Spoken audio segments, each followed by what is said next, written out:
पराजयः एषामिन्द्रियवरस्यामो यस्तु विनाशिनः यत्र योगेश्वरः कृष्णो यत्र पादोदरोधनः तत्र श्रीर्विजयो भूते ध्रुवाणि तिर्मतिर्मम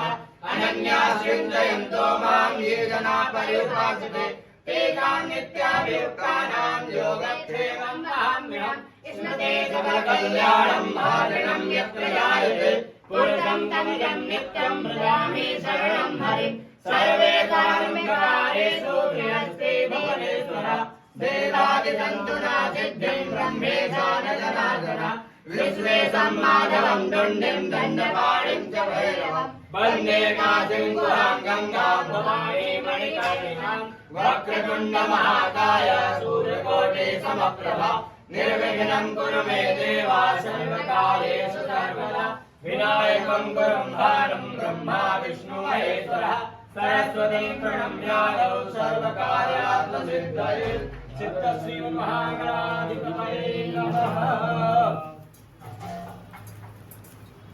अतुलित बलधामं हेमशैलावदेहं धनुजवनकृशानं ज्ञानिनामाग्रगण्यं सकलगुणनिधानं वानराणामधीशं रघुपतिविरक्तं वातजातं नमामि।